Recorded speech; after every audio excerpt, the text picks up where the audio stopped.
The first song of the show tonight is Django, and we did this song on a record called You and Me. And Kevin Shirley was, this is the first record that we were doing together. And he says, like, I need a melody. And he put the feelers out to some of his sources, and including myself. He said, like, I just need a melody, and we need to build like a really nice, instrumental around it. And a few people came up with some things, and I happened to just stumble upon this violin line that introed a Django Reinhardt song called Vous et moi, and it's You and Me, and hence the title of the album, Vous et moi. I'm not good with French, but so that's kind of that was the impetus of that song, and the violin line kind of went.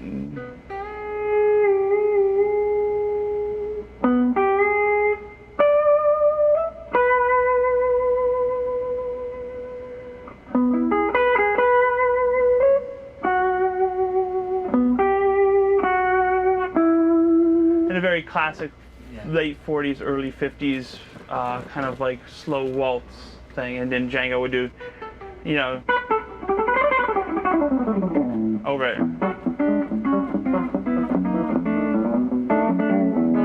So I kind of borrowed the first half of it, and I came up with this line, and the line,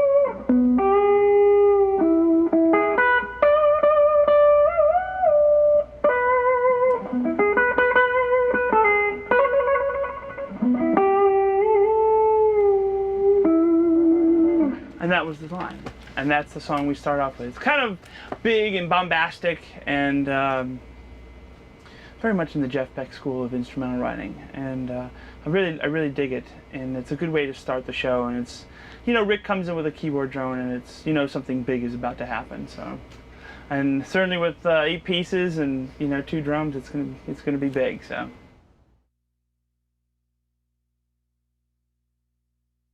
Well, the inspiration of John Henry is, I want to do something great.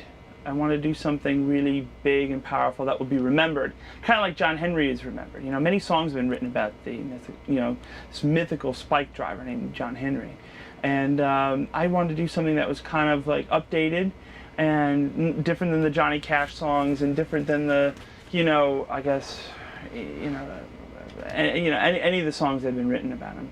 And I just happened to come up with this really big baritone riff, and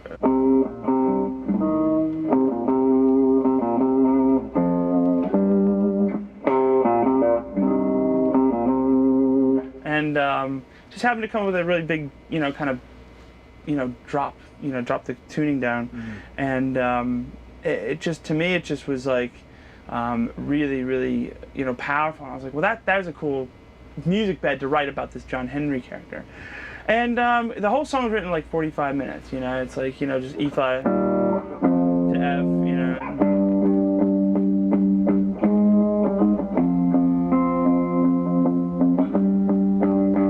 and the whole song kind of wrote itself in like, in 45 minutes, and it's, it's really soulful, and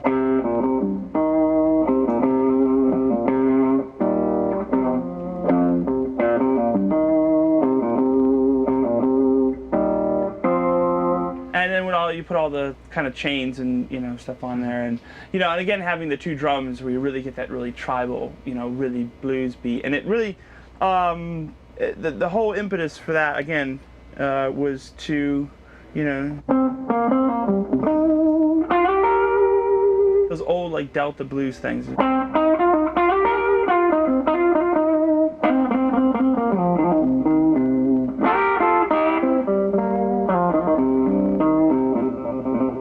And that's, kind of how I got it, going.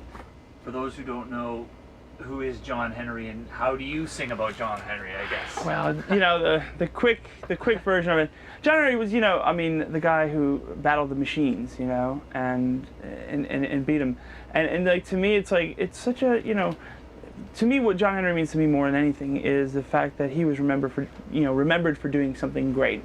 I think a lot of times, in this world today, that people they blur the lines between being famous and infamous.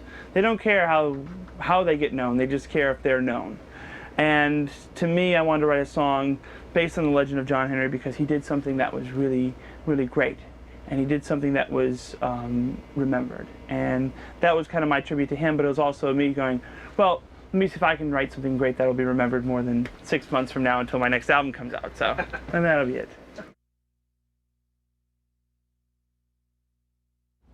Well, that song is a Sam Brown hit. It was a hit over here, especially in Europe and in England. It was a hit, and she's a brilliant singer. I love the way she sings. And our version is very different. It's very bluesy. It starts off with a classic, very,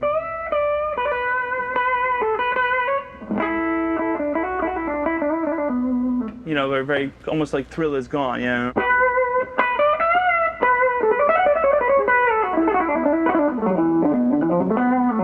so like you have this really B minor blues scale, and it's really fun to solo over, and then, again, like to do blues with choruses is, somewhat of a lost art now. A lot of it's just, and that's like blues rock. Yeah. But, it's a really cool song. It's a hard song to sing.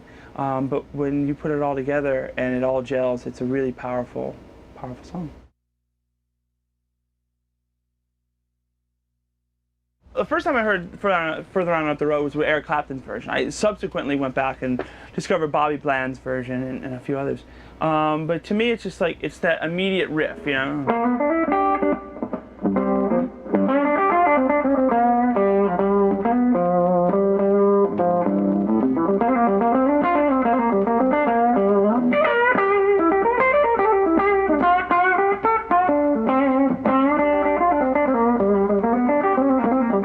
I mean, like, that so, sums up what Clapton means to me. It's just that it's like based on old Chuck Berry.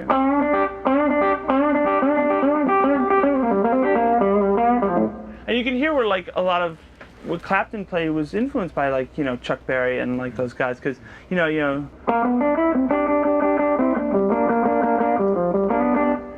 then when Clapton,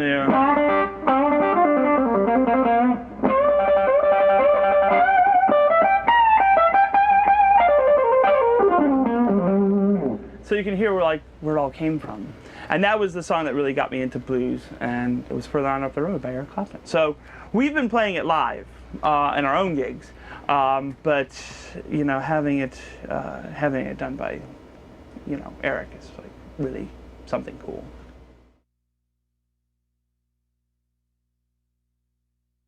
I think an important song in my life is Slow Gin, the Tim Curry song we did. Slow Gin was one of those songs that when I first heard it, I was like, how am I going to do this? How am I going to pull that off? And eventually when I wrapped my head around it, it got to the point where it was doable, and it's just such a cool...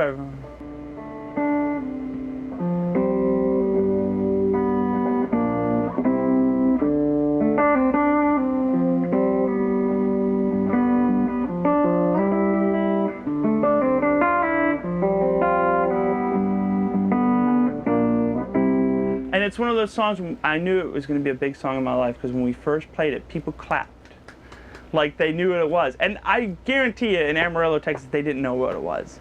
But it has such a familiar, comforting start, and it's such an emotional song, and it's really, Bob Ezrin and Michael Kamen wrote it, and Tim Curry did such a beautiful job emoting. You really felt him on that, and I just try to get close to his emotion. And again, we named the album after it, and it's definitely one of my standout tracks. And it's one of the songs that we have to play. It's not a song that we want to, whether you want to play it or not, whether you can sing it or not, it's a song you have to play. Figure out how to do it and then play it. So.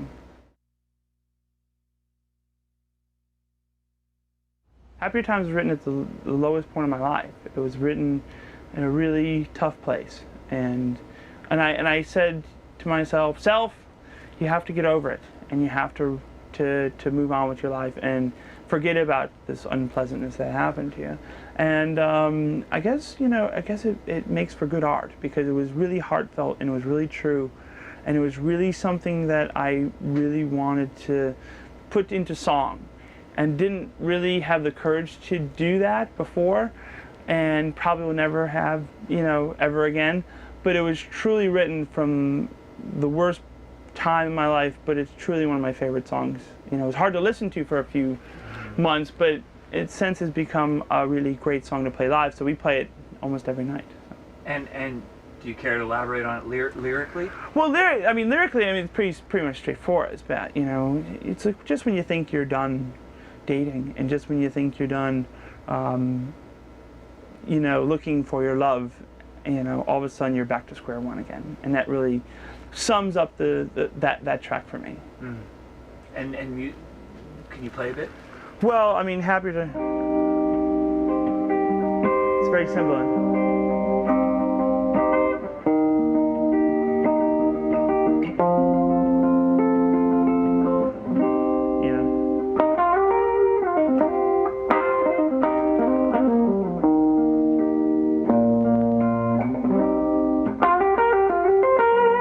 And it's got some of these really cool bends that, didn't even know I had in me until I played it live in the studio, and you get these half bends.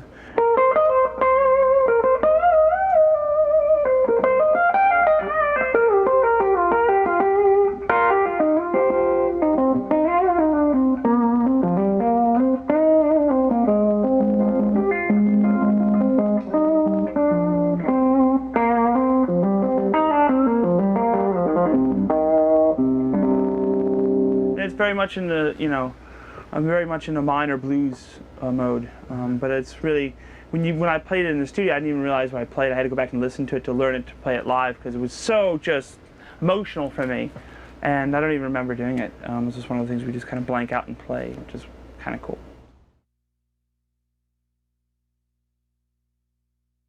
The Great Flood is my apology to an ex-girlfriend that I never apologized to. It's like the road takes a toll on your relationships, and like we talked about before. And I always wanted to write the great minor blues, kind of like in the Since I've Been Loving You kind of vein. I always wanted to write a real, like the letter from like B.B. King. So I came up with this song, and it was like my letter to my ex-girlfriend,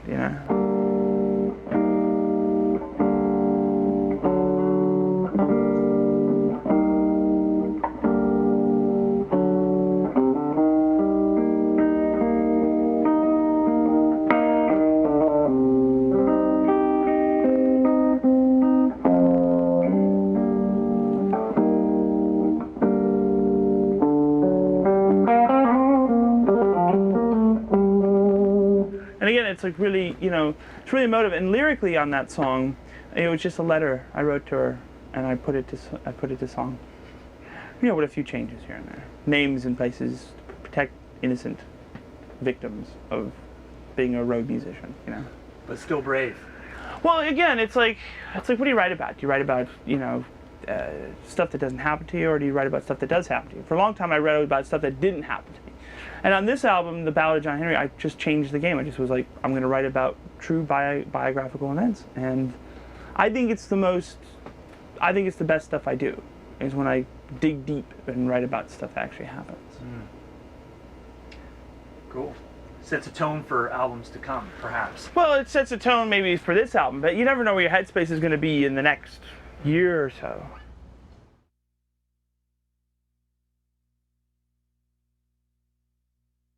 Well, we decided this show to encore with two, I think, of probably my best known songs that I wrote. A Mountain Time is a song we have to play. Ask Around for You is a song we have to play. And Ask Around for You is co-written by a guy, one of my best friends in life, Mike Himmelstein, who sat actually at the Albert Hall. And it's a song about his mom, who passed on.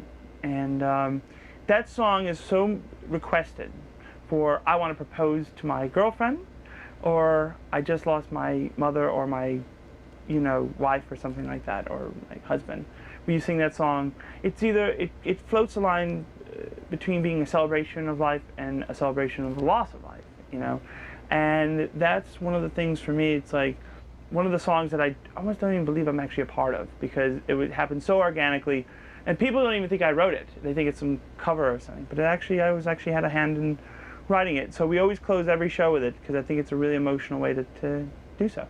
Cool. And musically, where does it come from in terms of the sound? Well, it comes from the Ray Charles thing. Like gospel.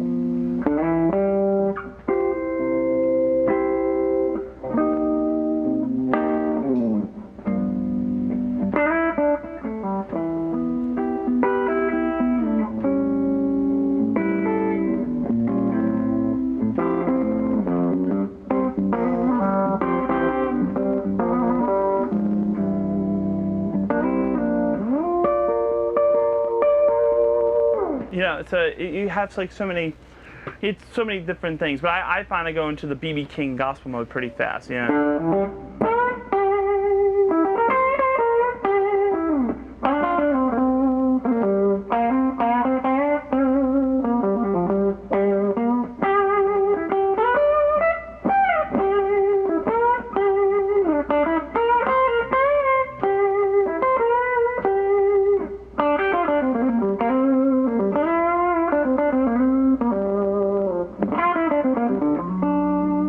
And it's really cool. It's really a fun solo to do, and I do this one thing live where it's probably the easiest thing I do, but people go, "Wow, that's I just hold one note."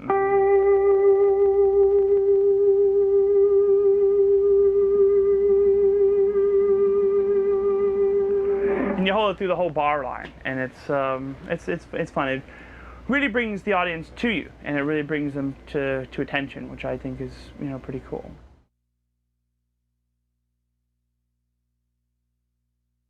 Mountain Time was a song that I wrote a long time ago for an album called So It's Like That. And originally the Mountain Time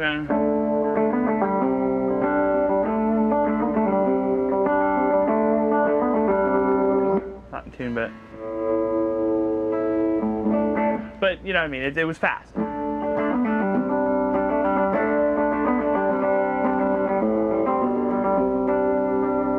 And then I was like, well, that's kind of not working for me.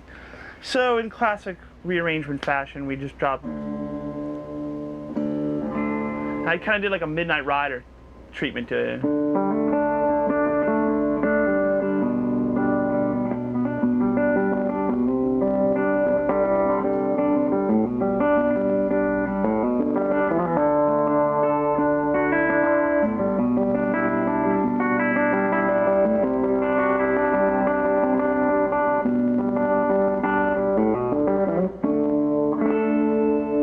And it's like it came out wicked, and we've been playing it the same way for longer than the original song was ever around. So.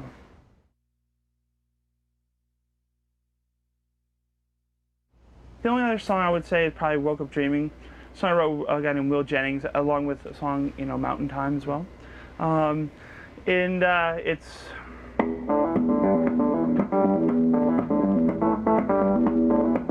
really done in that really classic like blues thing.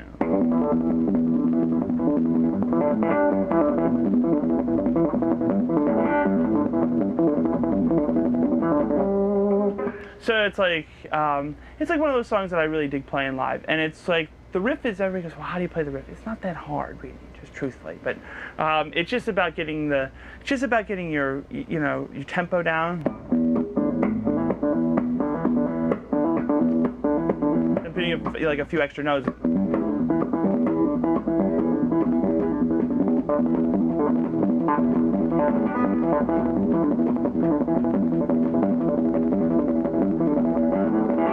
And it's a cool track, and but it's classic blues material. Devil took my woman, brown-haired woman, heartbreaking woman, devil woman, classic blues stuff. So. And it's a shredder. And it is a shredder, because a lot of the traditional blues now that's being written, or even the stuff in the past, was more.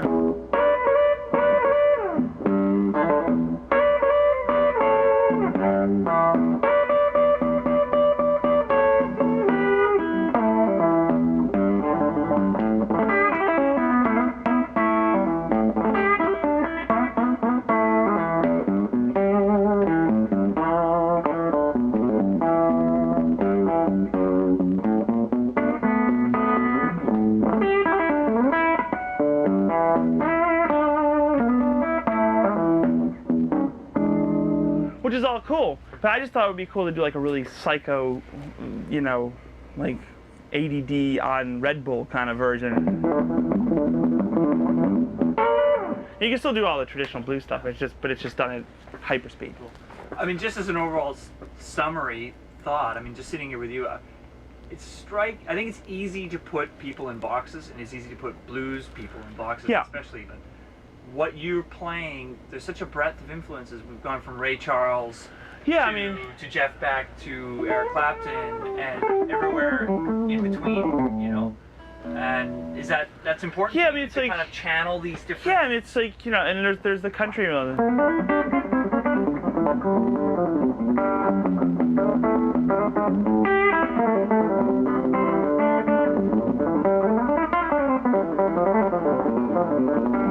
You know, and it's like, all that stuff makes me who I am. All that stuff makes you a good guitar player, you know? I even like some of the shredding stuff. I think that's really, really cool to listen to. I think it's really, you know...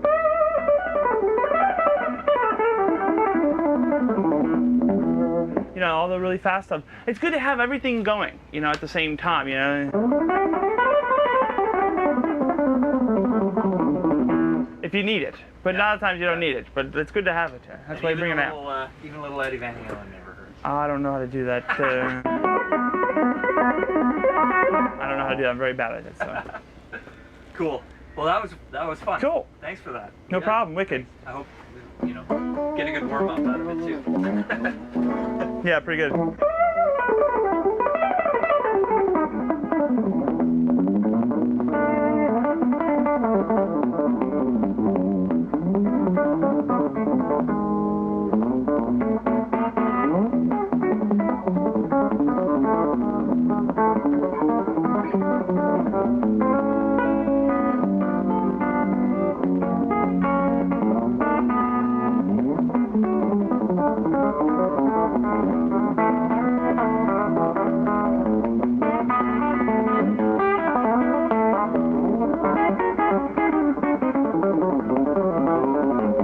I don't charge for the mistakes. That's it.